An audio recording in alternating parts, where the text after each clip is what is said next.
I talk about this a little bit in the book, the purpose of a school like Columbia. They're not just elite schools, they're schools for elites. They choose, and it's not a secret, that schools like these basically select who gets to be congresspeople. Senators, presidents, Supreme Court justices, they overwhelmingly hail from the small number of schools. 80% of tenure-track professors come from the top 20% of schools.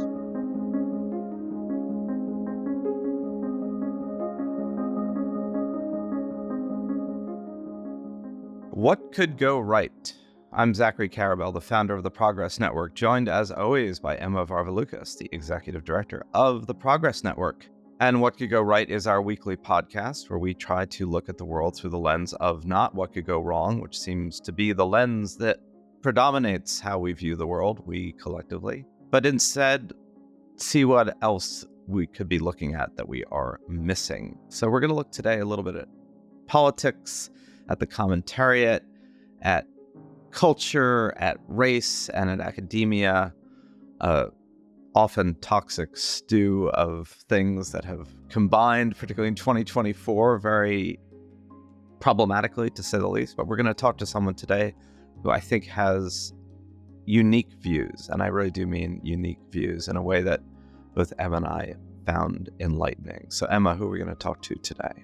Today, we're going to talk to Musa Al-Gharbi.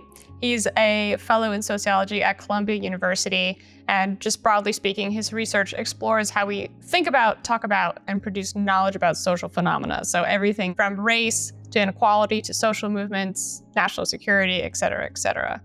So he writes about lots of different things. He's been published in basically every publication you can think of. So we're going to also be talking to him today about his new book. I think it's his first book that's coming out in the fall. And it's called We Have Never Been Woke, The Cultural Contradictions of a New Elite. So we're going to talk to him a bit about that today, but also just kind of be spitballing generally about his work. Ready, Zachary? Let's do it. It's a pleasure to have you with us today, Musa. I wanted to start with an article you wrote, the way you looked at coverage of Donald Trump in 2017 and the word choice and the word use. And I know this is something you are particularly focused on in your work, right? How we talk about things, literally linguistically, like what words we choose. That there was kind of an assumption of word choice or an assumption of how he was discussed that completely colored the ability of people, particularly in 2016, to gauge his support. Explain that a little more. Yeah. Because it's obviously relevant in 2024 as well. A lot of my research, as you noted, is kind of focused on how people talk about, think about, and kind of produce a shared understanding of different social phenomena, including things like US political elections. And so I've done a few pieces on how scholars and journalists try to understand Trump and the Trump phenomenon. One of them, for instance, I showed that just the level of discussion about Donald Trump was unlike any candidate in modern history as far back as the empirical record goes, as far as the newspaper corpus I have going back to the 70s. For instance, in 2018, Trump was the number 3 most used word in all of the New York Times, excluding like and, the, but, or. The average New York Times article mentioned Trump directly 1 to 2 times, and then indirectly another 2 to 3 times, like commander-in-chief. And this was a corpus that included everything: weather, sports, drama, you name it. It included everything published by the New York Times. And so it was clear that Trump had become kind of a lens through which people interpret reality during that period, a kind of frame through which all other stories were filtered in a way that was probably not helpful for our sanity or for understanding the social world and so on. Both scholars and journalists, pretty early on, were committed to the idea that the only way that someone could support Donald Trump, as if there's something wrong with them. In particular, we as in journalists and academics seized on a handful of narratives, namely Trump voters are racist, they're sexist, and so forth. And this actually, because we were locked into these analytic frames pretty early on, it actually made it difficult for us to see data that were right in front of our face that really complicate that story a lot. So for instance, in 2016, white turnout was stagnant. So Trump didn't spur a bunch of whites to come to the ballot box to defend white supremacy or something like that. There was not an increase in white turnout. And Trump actually got a smaller share of the white vote than Mitt Romney did. So white turnout was stagnant. He didn't do exceptionally well with white people. In fact, the reason he was able to win in 2016 was because he gained a larger share of the black vote than Mitt Romney did, a larger share of the Hispanic vote, a larger share of the Asian vote. And unfortunately, not only were people unable to perceive this in the 2016 election cycle, because again, they were just convinced that the only way he could have won was white supremacy. People didn't learn a lot from the election, from that election, to see, as I showed in some of my other work around that time, this a trend of attrition among non-whites away from the Democratic Party was something that actually started in about 2010. So it had been going on for actually multiple midterm and general election cycles before the 2016 election. 2016 was just the first race where it changed the outcome of the race. But it was something that journalists had a hard time understanding because we were locked into the idea that Trump is racist. And then in 2018 and 2020, you saw the same trends. So in 2018, Republicans held their margins with African Americans, with Asians, with Hispanics. The reasons why Democrats saw big gains was because of attrition among white voters. So especially highly educated, urban and suburban white voters moved away from the Republican Party. And again, it's hard to reconcile Trump and the Republicans maintaining their hold with non-whites, even as they lose support with whites, with the idea that what's fueling Trump is just racism and white supremacy. And then in the 2020 election, the Republicans actually got a larger share of the black vote, including among black women, a larger share of the Hispanic vote, including among Hispanic women, and a larger share of the Asian vote. And the reason Joe Biden was able to win was because of shifts among whites, again, white men in particular moving away from the Republican Party. And so there's these analytic frames that we locked into pretty early on for Trump's candidacy have done a poor job of explaining pretty much anything that's happened over the last 8 years. In the midterms in 2022, Democrats continued to see attrition with non-whites and so on and so forth. They haven't been predictive. And so one of the things that happens is we end up with these really kind of tortured stories to try to stick to the script that they're already committed to. So for instance, one of the ways that some analysts have tried to reconcile the fact that Republicans have been seeing growing support among non-whites, or that Democrats have been losing support among non-whites, has been to argue that those voters must be multiracially white. So they're actually not minorities. If they're voting for Republicans, they're just white people. And I guess if you just redefine everyone who's not voting Democrat as white, then you can stick with the narrative that Democrats are doing fine with non-whites, but that's not a good way of understanding reality, in my opinion. So this has been one of the challenges over the last 8 years since Donald Trump has been on the political scene, is that a lot of us in the media and journalists, because we're really locked into the frame that no one could vote for this guy unless there's something wrong with them, and we have very specific ideas of what's wrong with those people, then it's really hard for us to understand what's been going on. Let's take your argument as fact, right, that that's the wrong framework in which to understand the Trump voter phenomenon. I feel like this question leads very squarely into your recent work and into your book that's coming out in the fall. What is the proper framework for understanding the trends that you just described? One of the core divides, one of the things I show in, as you know, I have a book coming out, We Have Never Been Woke, The Cultural Contradictions of a New Elite. It's coming out with Princeton University Press. And then I have a follow-up book that I'm currently working on. In both of those books and a lot of my other work, one of the things that I argue is that basically what's the core divide in America today that subsumes a lot of the others. If you want to understand things like the urban-rural divide, or the growing gender divide in politics, or the diploma divide, or growing tensions over, quote, identity politics, or the rise of Trump and other populist leaders, the core divide that explains all of those are fronts or other ways of describing the more fundamental schism in American society today, which is between people who are knowledge economy professionals or associated with knowledge economy industries. So people who work in fields like academia, tech, finance, people who have jobs where they're manipulating symbols and data and ideas instead of providing physical goods and services to people.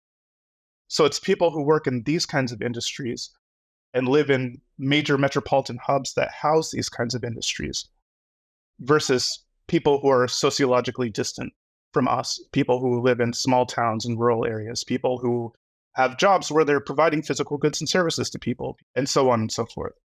And people who feel left out or excluded, who feel like they're the losers in the knowledge economy.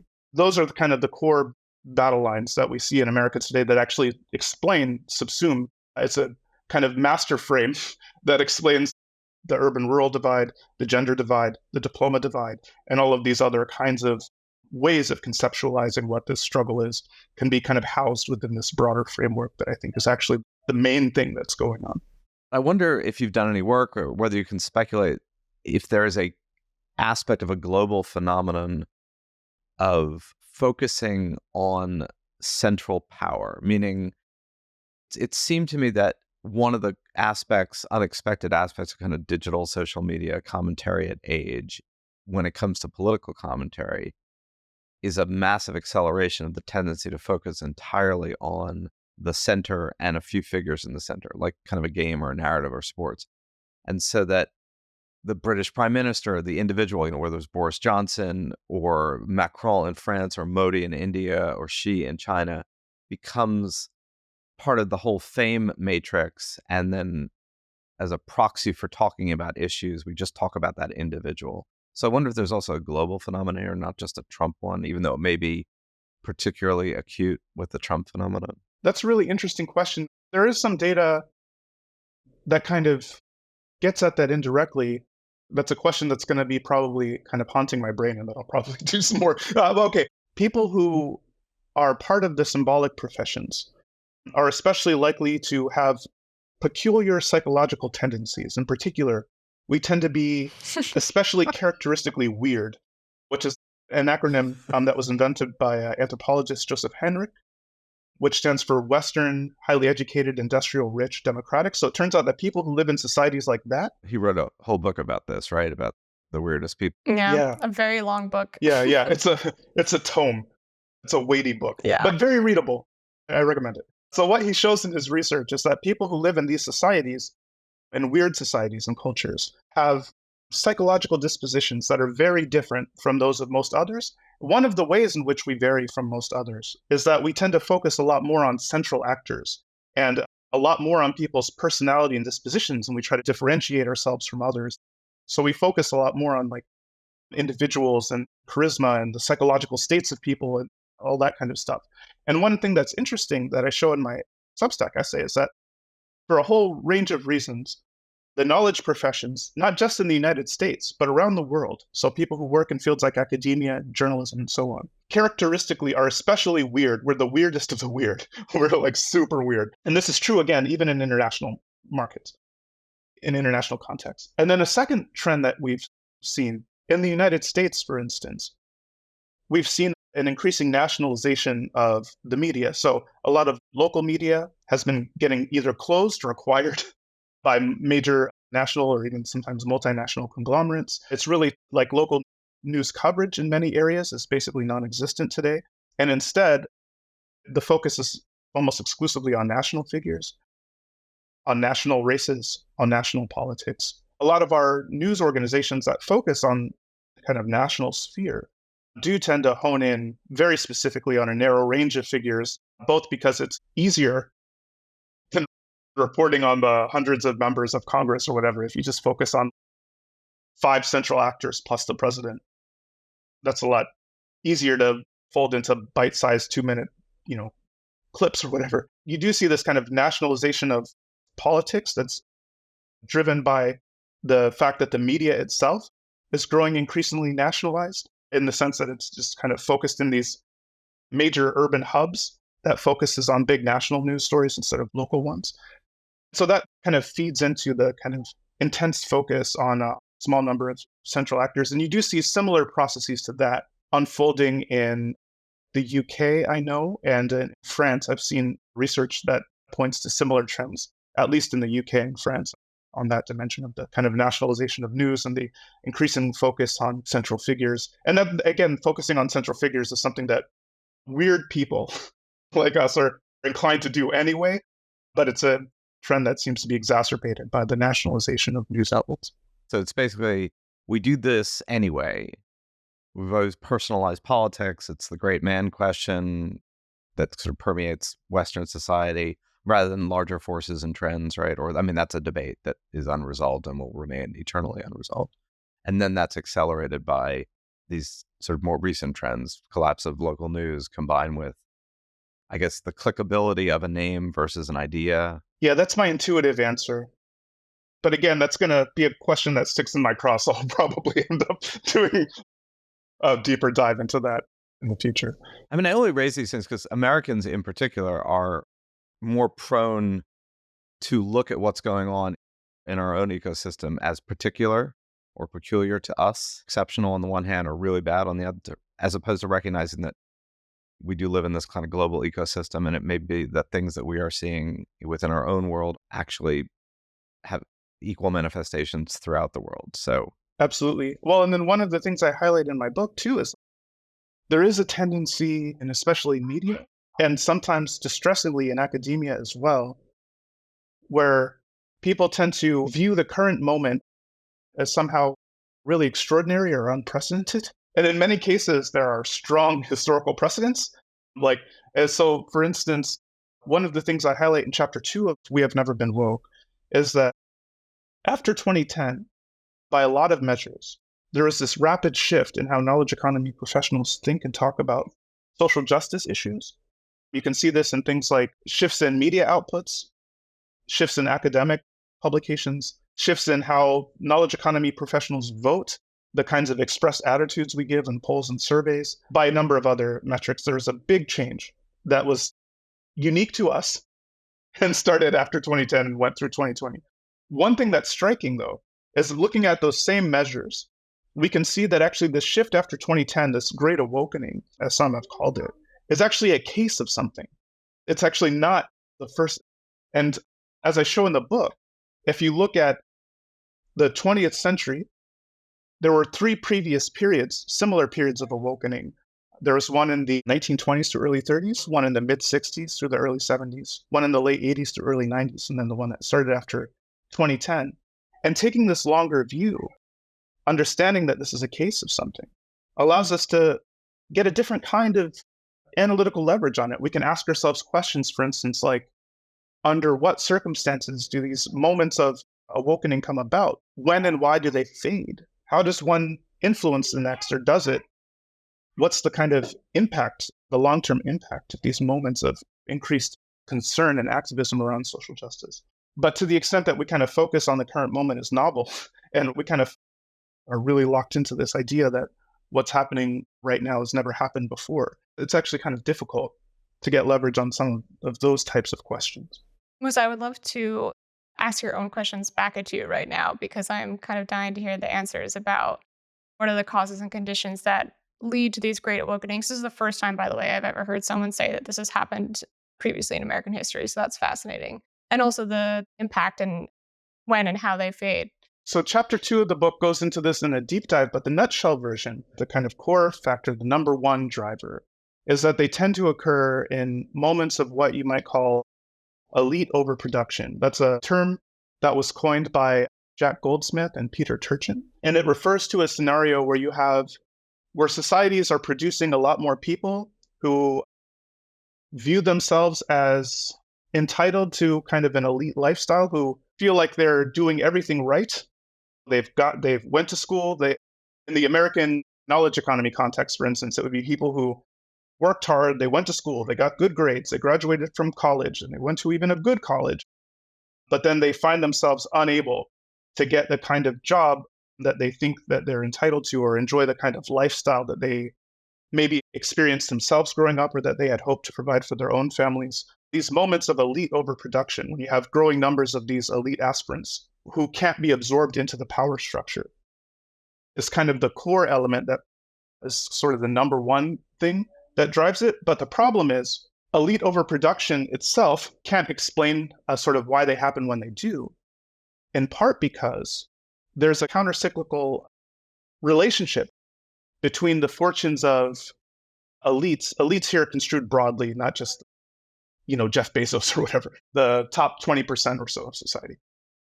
So there's a kind of countercyclical relationship between elites and, I guess you could say, everybody else. Whereas times that are kind of lean for elites tend to be pretty good times for everyone else, and times that are really good for everyone else tend to be kind of lean times for elites. And so because there's this counter-cyclical relationship, elite overproduction, so times that are really tough for elites, typically it's hard to get much action. It's hard to get anyone else to care. Most other people are doing fine. No one's going to be breaking out their fiddle about the poor elites who are struggling to reproduce their elite lifestyles and so on and so forth.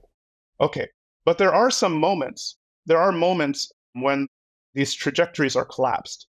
So instead of being counter-cyclical, they actually kind of collapse together, where things have been kind of tough and growing worse for ordinary people for a while, and then all of a sudden they're bad for elites too. Those are the moments when awakenings tend to happen. The most recent one was kicked off by the global financial crisis. And you can see at the beginning of the awakening would be what's now known as the Occupy Wall Street movement. So oftentimes people think of Occupy and the kind of identitarian movements like Black Lives Matter and Me Too and things like this as being competitors. There's even kind of weird conspiratorial claims by people like Vivek Ramaswamy, who wrote a book called Woke Inc., which basically insinuated in a way that millionaires and billionaires kind of cooked up identitarian stuff as a way of distracting from the broad-based movement that was Occupy Wall Street. But as I show in the book, when you look at who participated in Occupy Wall Street, it's actually the same people who were leading the charge for the resistance movements, for the March of Science, for the Black Lives Matter, for all of these movements. It's the same strata of society. It's mostly highly educated, liberal identifying people who live in major knowledge economy hubs and who are associated with the knowledge professions. It's been basically 10 years of activism among us. So I want to shift gears a little, push you a little bit on something you wrote about the protests at Columbia in the spring.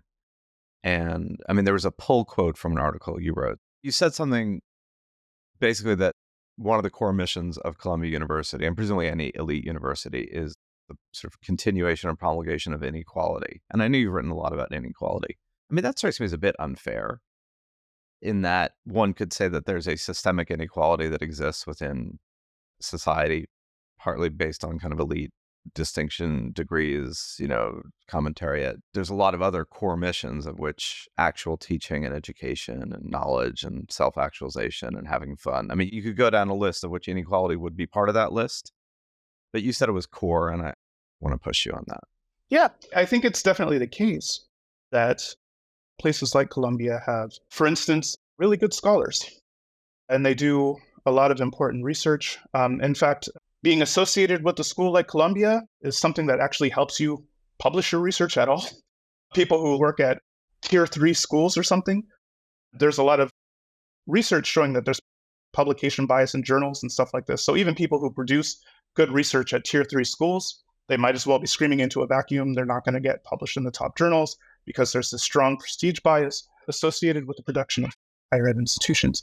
Even the elite, even the good high quality scholarship that happens at Columbia and other institutions like this, the kind of really important central field shaping scholarship that happens at these universities, is itself part of what justifies hiring and promoting graduates of Columbia University in a way that's different from everyone else, giving them higher salaries and pay, giving them higher prestige, because they were surrounded by these excellent scholars. So that's why they deserve to be. If you look at the actual demands at a school like Columbia, the grading is actually a lot softer.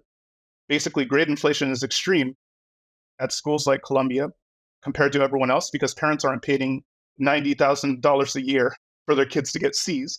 So the kids aren't actually pushed in the same way that they would be if they went to their local university. They're not held to account. In fact, one of the things that was striking for me as someone who's taught before at University of Arizona, Johns Hopkins, Columbia, a number of other institutions, one of the big differences is at University of Arizona, for instance, if I would give a kid a C, the student would be like, oh, I got a lower grade than I wanted. What can I do to improve? What did I miss? How can I get better? What can I do? Okay, you give a Columbia student a C.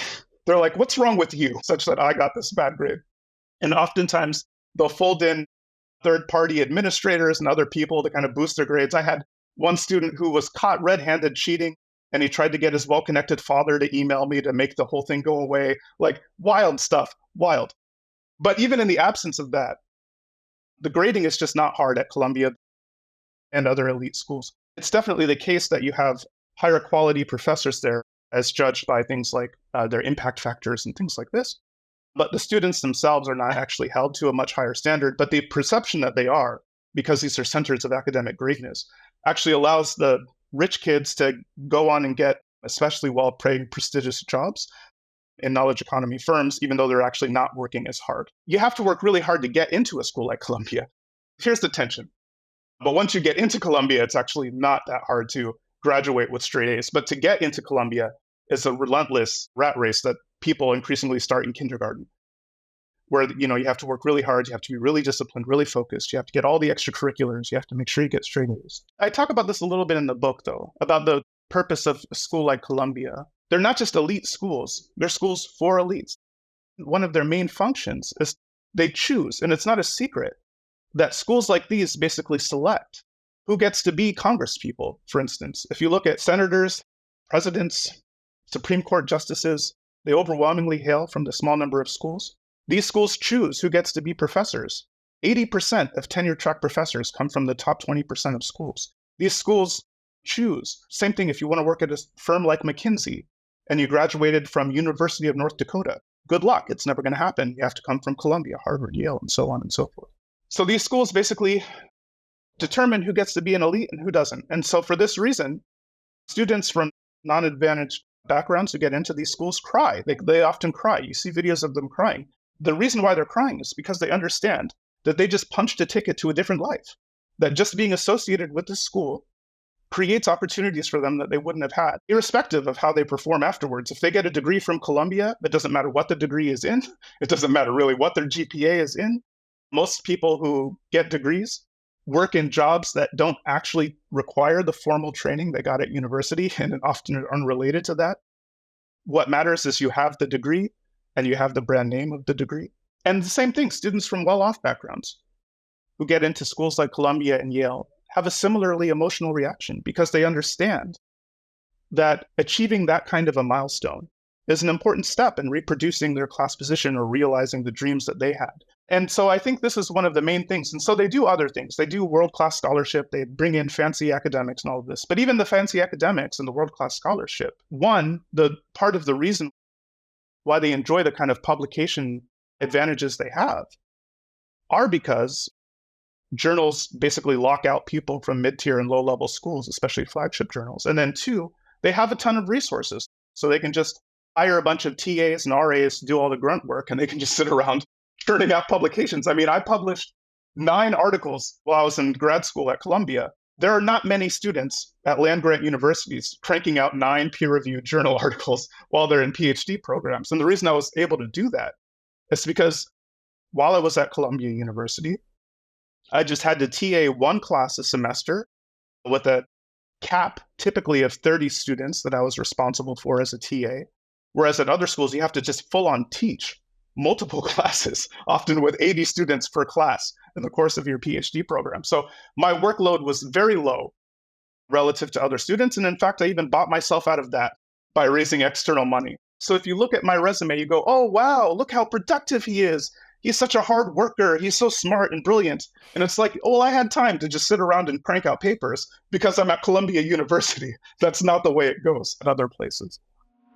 What these colleges have understood and articulated is that legacy admissions provides an unfair advantage to students, to applicants from families who are well-heeled, well-off, and in many cases, they don't otherwise meet the academic standards for admission. I'll add one other thing. At Harvard, what the data found is that applicants are 6 times more likely to gain admission to Harvard via the legacy applicant pool than they were if they were ordinary applicants. And Musa, I'll back you up on that. And I'll just go tell a quick story that opened my eyes to this about universities being less about educating people and more about gatekeeping. My partner applied for a course at the University of Amsterdam here in the Netherlands. He's a blue-collar guy. He doesn't have a BA. The course was open, right? The course was not at all clear that you needed to have a BA or an MA or a PhD or anything. It was paid, open to the public. he did, the mission essay, he paid the fee, and then they told him like, hey, you can't take this, you don't have a BA. And it's just like, well, what's the purpose of this course then? Is the purpose of this course, which is open to the public, it's open to non-University of Amsterdam students that you are paying to take. He told them, I don't need the credits, I just want to I want to be educated, right? They weren't interested. So yeah, I found that kind of shocking, to tell you the truth, but maybe I'm just naive. Most people who have college degrees, even for instance, most STEM graduates don't work in STEM fields. The specific degree they have and the specific book knowledge that they got out of the course of their degree isn't super relevant. Most of what you learn on the job. So for a lot of these jobs, there's actually not a good reason. There's not a real practical reason why you couldn't just open the job up to people who don't have degrees. The purpose of the degrees is basically to make sure that the jobs go to the right kind of people. And the problem with that kind of filtering in that way, is that if you have a job that you create a degree requirement when you don't need to, when they're not actually going to be using specialized knowledge, where you'll take someone who has a degree in engineering or who has a degree in art or who has a degree in sociology, you'll take all of those degrees equally as long as it's a degree. When you create that kind of a degree requirement, a generic degree requirement, in the United States, for instance, a job that extraneously requires a college degree, out of the gate, locks out 85% of African Americans, locks out 90% of Hispanics, locks out huge shares, and even larger shares of people of lower income or working class backgrounds. These kinds of extraneous degree requirements are things that help protect jobs for children of relatively advantaged backgrounds, and they have the pernicious effect of exacerbating and reinforcing inequalities, and often not for good meritocratic reasons. The kind of book knowledge that people get in school is not actually what they're filtering for the degrees, because they often don't really care what you learned. They care that you completed the degree, and they care where you got the degree from, and maybe they look at your GPA. I think part of the problem in all this is where you fall in a classical Marxist universe. I don't mean Marxist in terms of political systems. I mean, we had a great conversation with Freddie DeBoer a while back. Do you ascribe intent to systems that have clear outcomes versus do these systems evolve messily and produce certain outcomes that many people, even who are the beneficiaries of it, would admit are not societally optimal, even potentially for the people who are optimized, but it's really difficult to change systems. I certainly experience with my own children, and I am, signed, sealed, and delivered part of the problem. If by problem you mean product of elite education, utilize credentials advantageously compared to X number of people who don't have them and have perpetuated that in both marriage and children, right? All check. If what you believe is that these are self-perpetuating systems that essentially benefit the people who are products of them. A lot of companies who are founded by and staffed by the same people have been pounding the table saying, we need a different credentializing system than a 4-year college degree. This is ludicrous. It's an unnecessary tax on a lot of people who could otherwise obtain skills and get a job. You've had companies like Google saying, hey, wait a minute, this is an ineffective way to create lots of people who are prepared and skilled to do lots of different jobs. But it's still really hard to change systems, meaning we are all sort of born into an ecosystem that we would probably not choose if we had the freedom to be tabula rasa about X, Y, and Z, but we don't. It's part of this conversation of here we are in the systems we're in. Do you ascribe conscious intent to those systems or not? And, I think in your work, you may be more likely to ascribe some intent to them because they clearly have outcomes that are observable. If enough people found those outcomes that are observable completely untenable, like slavery, we would do something about them rather than defend them, right? Yeah, I mean, my approach is actually an approach that's less fashionable in sociology today. I tend to adopt a functional approach.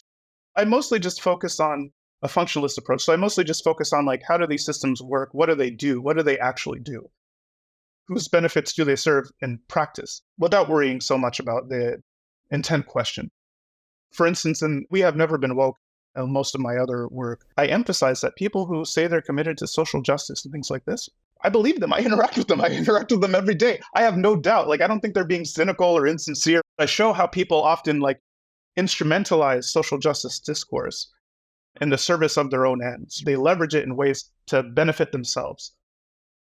For instance, one of the practical functions that social justice discourse serves today, ironically, is it helps justify why the losers in the knowledge economy deserve to lose and why the winners deserve to have their power and influence. So those people in flyover country, for instance, deserve their poverty because they're a bunch of racists, sexists, authoritarians. Those people who live in Trump country, who are the losers in the knowledge economy, in fact, they have more than they deserve. If they're suffering, good. They deserve to be suffering. If they're marginalized, good. We don't need to hear them. They have nothing to say that's of value, and so on and so forth. So these kinds of social justice discourses are ironically used to justify and legitimize the distribution of inequality. Okay, so that's a functionalist statement. And oftentimes, what happens, especially in journalism and social science and things like this, there's this assumed dichotomy where either someone is being sincere and earnest, or they're being kind of cynical people who are kind of using some discourse to their advantage. Okay. In truth, I don't think that thinking of these as mutually exclusive, being sincerely committed to some idea versus using it for your advantage, I think viewing those things as distinct and competing is a bad way to think about thinking. In truth, if we have an incentive to believe something, if we have an incentive to have other people believe that thing, that actually makes it more likely that we're going to believe it, that we're going to believe it really sincerely, genuinely believe it. The idea that people use something in a way that advantages them doesn't mean that they're being cynical or insincere. They're overwhelmingly sincere. I have no doubt about anyone's sincerity. The other goals that we have that are unrelated to egalitarianism or whatever can color or influence the ways that we pursue those goals. So we choose to pursue social justice and talk about social justice. And we often think about social justice, for instance, in ways that justify why we deserve to have power and why those people don't. That's not the only way that we could do that, but that's the way that we're pulled to, kind of intuitively pulled to do that. But that doesn't mean that we're being cynical or insincere. There's less about intent and more what I kind of hear you saying is that there's the absence, and you've written about this, of reflexivity, right? Like as someone who is very much so a knowledge economy worker, and I'm in a relationship with someone who's blue collar, and it's exactly what you're saying. When you merge these two like cultural worlds, the problem is somebody who's blue collar doesn't say the things that you're supposed to say as a knowledge economy worker, and they don't think the ways that you're supposed to think. And I was actually like, honestly, again, like very surprised to not only realize that dating someone like cross-culturally, quote unquote, like that, how much upstream you have to swim, not only with the people around you, but also internally. That brings me to a question I want to ask you, Musa, because I would like to talk about your personal story a little bit.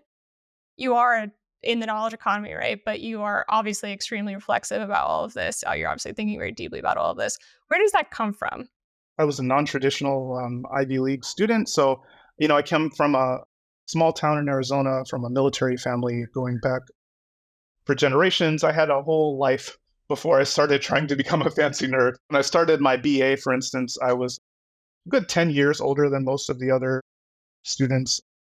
I had already had a wife. I had kids. I was working in the private sector most of the time that I was going to school because I had a family to support, including all the way through my PhD program. I was working on the side. So coming to Columbia, especially, like in 2016, I moved from this small military town where I had lived basically my whole life to the Upper West Side of Manhattan to go to an Ivy League school. I started at a community college. And so it was kind of this cultural whiplash. And I arrived at Columbia just right before Donald Trump got elected. So I went from this like decisively red military community in southern Arizona to this like overwhelmingly blue community at this moment of profound cultural unrest. And so it was kind of culture shocky that way. My first plan in life was to be a priest. I was really interested in a lot of these questions about faith and the meaning of life and the nature of it. And then after I went through multiple iterations of religious belief and other things like this, I ended up translating a lot of these interests into more general kinds of questions about, what do we know in virtue of what? You just picked a different guild. Instead of the priesthood, you did the professoriate. Yes, a secular priest. Absolutely. It's a combination, I think, of these kinds of long-standing questions that have kind of haunted me for most of my life, paired with just being a fish out of water. This thing you noted about your your boyfriend or your husband. Boyfriend. Yeah, we're not married. Yeah. One function that wokeness or social justice discourse serves in practice is that it does help signal like kind of who's part of the in-group and who's not, who knows the right things to say at the right time in response to various cues, who uses the right language, marginalized people. It does serve this function in practice. Again, maybe not by intent, but from a functional perspective, one thing that it does is it signals to everyone if you're highly educated or not, if you're from an affluent background. In fact, there's a great study looking at which students were most likely to talk about overcoming disadvantage based on race, gender, sexuality, and so on in their college admissions essays. It turns out that the students who are most likely to talk about this overcoming these, tell these kind of heroic bootstrapping accounts of striving in the face of disadvantage and stuff like this are students who come from families that earn $100,000 a year or more, relatively affluent students. When you make the criteria of getting into or getting scholarships, or when you make the criteria for a lot of these things, being able to tell these heroic bootstrapping stories about coming up from disadvantage and all of that, ironically, you stack the deck in favor of elites. It's elites who know how to tell the right kind of story there that's going to resonate with elite gatekeepers. A lot of people from less advantaged backgrounds are often ashamed of talking about some of the things they've gone through. They don't think it would be to their advantage, actually, to tell like poverty porn stories or disadvantage, or to the extent that they talk about having overcome disadvantages, they talk about lucky breaks or all of the people who helped them along their way, instead of talking about how, as a result of their grit and, telling the kind of bootstrappy story that the gatekeepers want to hear. And so, yeah, the kind of people who know how to tell that story, who know what the gatekeepers expect, to tell the kind of overcoming disadvantage story that is actually useful, ironically, are going to be kids from pretty advantaged backgrounds. It's so funny you say that, because when I was helping my boyfriend with his University of Amsterdam admission paper, I was like, you should tell them your story. And he was like, absolutely not. It didn't get in there. And then he was rejected. So, Musa, we're kind of nearing the end of a conversation that I have no interest in nearing the end of, but I do want to ask you one more in the weeds conversation, and I suppose a challenging one, which is you have this incredible ability to make really cogent observations about what's going on in society, the kind of, many points in this conversation, really kind of counterintuitive, forcing us to look at some of our ingrained assumptions. But you're also embedded in an academic profession, and by virtue of that, a lot of the work that you've published, separate from your Substack and your kind of professional work, is, and I'm saying this supportively as an ex-academic, reformed academic, impenetrable unless you're a sociologist. You use a lot of jargon. You do what's necessary to be published and respected within a field that has jargon and methodologies that are ingrained, that I'm sure as a sociologist you would acknowledge are signalers to the profession that you are capable, qualified, and able to be, a certified sociologist. First of all, I guess my question is, why bother? I mean, is it because you feel academia is a legitimately important perch for which to do a lot of the work that you think is societally important, as opposed to just being a guy writing this stuff? And look, I am guilty as charged. I obtained these credentials, similar credentials, in part because I thought I needed them in order to say what I wanted to say. I needed the imprimatur.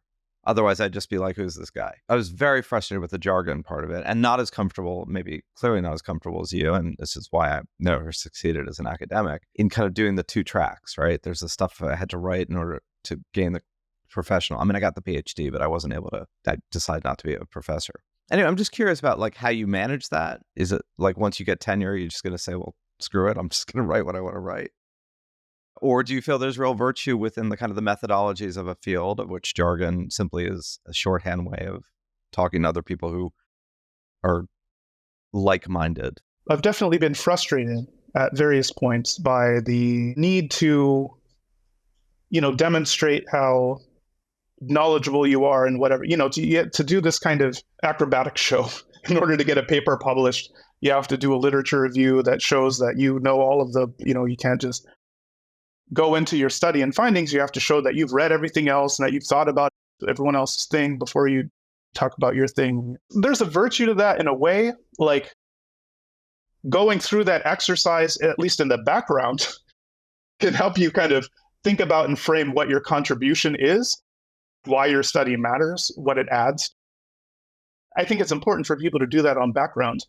I don't think it's necessarily important to include that in the paper itself. All that does is increases the word count, bore people, and force you to do this kind of gymnastic exercise in front of the peer reviewers. It really helps to have the kind of stamp of some of these institutions. A thing that haunts me a lot is that before I went to Columbia, I did a lot of writing for the public, but there were certain prestige outlets like the New York Times or the Washington Post.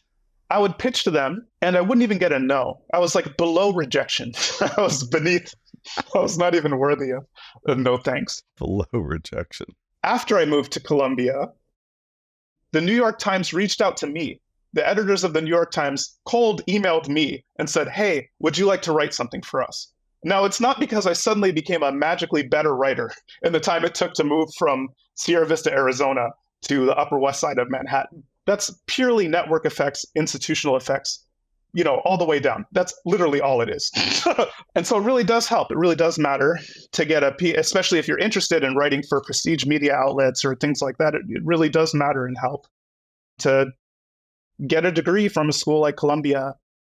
Being a professor, if I'm writing on some topic as a professor at an R1 research university, which is what I'm doing now, that definitely carries a different kind of weight than if I'm just hey, I thought about this. I'm a guy who's thought about this and I've done some reading. You should check this out. One thing that's been great about the development of forums like Substack is they are places where, there's a lot of professors and media folks on Substack too. It is also a forum where at least a non-trivial share of people who have kind of opted out of that can actually build decent audiences and connect with people. There is some virtue sometimes of some of these norms and traditions of academia. So for instance, for this book, I had Princeton send it to, sometimes when a press is really committed to a book, when they think it's going to be a hit, and they're pretty committed to publishing it, they'll send it to peer reviewers who they think are going to be sympathetic so they can check the box of peer reviewing it, but without risking sabotaging this project that they really want to publish. In my case, I really encouraged Princeton to send it to people who I thought were going to be critical, and I gave them some suggestions of people who might be critical. And to their credit, they sent it to those people, and they gave me really good feedback, really good feedback that made the work a lot stronger, that pushed me to think about things in a way that I might not have thought about them, that made me really think about some of the ways that I had phrased things or some of the things that I hadn't considered. And then even in my PhD dissertation, because the book also served as my PhD dissertation, we folded into the committee Michel Lamont, who's a sociologist at Harvard, who actually does a lot of work about why some of these symbolic gestures actually matter and are important. And so some of the arguments of my book actually sit at an awkward angle with her own work and arguments. And so folding her onto the committee, someone with this kind of adversarial perspective, she really pushed me. She pushed me a lot to think about kind of how I think about things, how I'm talking about things, to engage with different dimensions of the social world than maybe I had been initially inclined to grab at first. And so it made the work a lot stronger. There's a lot to criticize about peer review, so much so that I could spend another hour talking about how terrible peer review is. But when it does work right, when the system does work as intended, it actually can push people to think in much richer ways and produce much stronger work than they would if I had just moved out. In fact, last thing I'll say on this is a kind of cautionary tale for me. And one reason why I didn't move out of academia is I think a lot about the work of Thomas Sowell. So a lot of his early work was really interesting, really generative. He was a conservative. It sucks to be a conservative in academia, I'm sure. And so at some point, he decided that rather than kind of dealing with mainstream gatekeeping and all of this, he moved to the Hoover Institution at Stanford. So he's not worried about the tenure track. He doesn't worry about publishing in peer-reviewed journals. He publishes almost exclusively white papers and papers in trade press books instead of academic things. And to my mind, his work actually got a little weaker, though. It got weaker in part because he's mostly speaking into an echo chamber of people who agree with him. No one's really pushing back on him in the same way. And I think one of the big problems with a lot of left-aligned scholarship is that even though they're publishing in journals, they're basically having the Thomas Sowell at Hoover experience, where they're basically getting softball, a lot of softball people, because almost everyone who's reading their work and peer reviewing it already agrees with the basic arguments they're going to make. They share their fundamental assumptions and ways of looking at the world. Because I'm a little bit out of step with the kind of prevailing norms, that actually, ironically, it makes things a little harder for me to get published sometimes, but in a way that actually sharpens my thinking, I think, and pushes me to do better work than I otherwise would. That's the positive story about why I stayed in, because I think it actually does help me think in a more clear way. Well, Musa, I want to thank you for the conversation today again. This is one of those that I wish we had hours and hours more to do. I mean, if we were Joe Rogan, we would be on hour one. We are not yet doing a 3.5-hour podcast. Maybe that lies in our future, but not right now. But I look forward to seeing your work. Maybe I'll circle back with you when the Woke book comes out in the fall from Princeton University. And it's been a real pleasure getting to know you a bit for the past hour. It's been a lot of fun. Thank you so much for having me. Yeah, thank you so much. That was a really fun conversation for me because I've followed Musa's work for some time now. And I think, as you mentioned somewhere in the interview, his work is very, very serious and very, very smart. And it's always a delight when you meet the person and realize, like, wow, this guy is super ebullient, right? Like, wow, he's charismatic and fun. Do you know where you found his work? Substack? I found it was over a year ago, and then I started following him on Substack. And then I was like, wow, like this guy is just really brilliant. And then David Brooks gave him a shout out in the New York Times in his new book not too long ago. So I think has David Brooks called him a rising intellectual star. Yes. David Brooks could say stuff like that. I can't, but I can quote David Brooks. I find what he says very refreshing. I think in part because of this relationship that I've mentioned throughout this interview.